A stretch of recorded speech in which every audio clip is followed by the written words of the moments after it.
కిషన్ రెడ్డి గారు మిమ్మల్ని ఆపే ధైర్యం ఈ గడ్డ మీద ఎవరికీ లేదని, మిమ్మల్ని ఆపేవారు ఎవరు ఈ గడ్డ మీద లేరని మాకు తెలుసు. కానీ పని చెయ్యకుండా ఆపేవారు ఎవరు?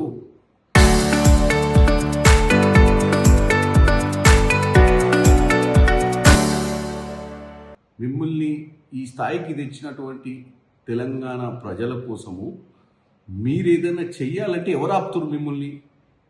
ఎందుకంటే మీరు ఒక క్యాబినెట్ ర్యాంక్లో ఉన్నారు.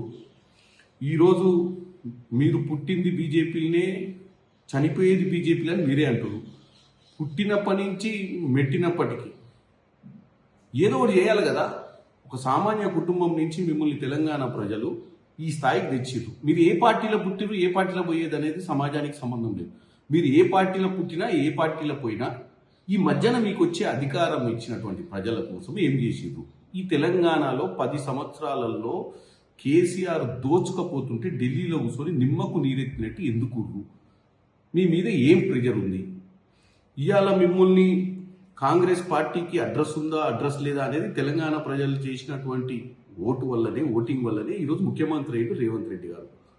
ఈరోజు మీరు కూడా బీజేపీ పార్టీలో గతంలో బీజేపీ పార్టీ అధ్యక్షుడిగా ఉండి మీరు ముఖ్యమంత్రి ఎందుకు కాలేదంటే, ఇక్కడ ప్రజలకు మ్యాచ్ ఫిక్సింగ్ పాలిటిక్స్ అంటే ఇంట్రెస్ట్ ఉండదు. ఏదున్నా స్ట్రైట్గా చేయాలి పాలిటిక్స్, ప్రజల కోసం పోరాటం చేయాలి. ఇలా మేము అడిగేది ఏంది?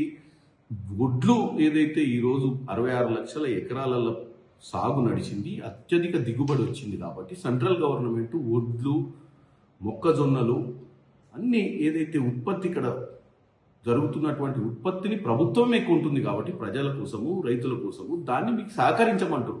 రేవంత్ రెడ్డి గారు కాళ్ళల్లో కర్రలేయకండి, వీలైతే సహకరించండి. మెట్రో, తర్వాత RRR, మూసి రిజర్వేషన్ లాంటి వాటికి సహకరించమని అడుగుతున్నారు. మీరు ఎక్కడ పుట్టిర్రు, ఎక్కడ చచ్చిపోతారు, ఏ పార్టీలా మిమ్మల్ని ఎవడు ఆపలేడు, ఎవడికంత ధైర్యం లేదు.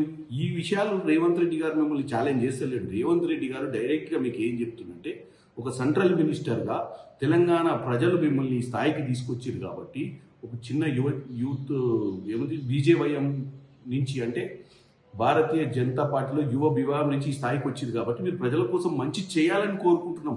దానికి సమాధానం చెప్పకుండా నన్ను ఆపేటోడే లేడు, నన్ను ఆపేంత ధైర్యం ఎవరికి లేదు, నేను అందరి లెక్క పార్టీలు మారలేదు, కాంగ్రెస్ పార్టీకి అడ్రస్సే లేదు, ప్రధానమంత్రి రాహుల్ గాంధీ కాడు, ఈ పార్టీకి భవిష్యత్ లేదు, ఇవన్నీ మీరు ఏమంటారు?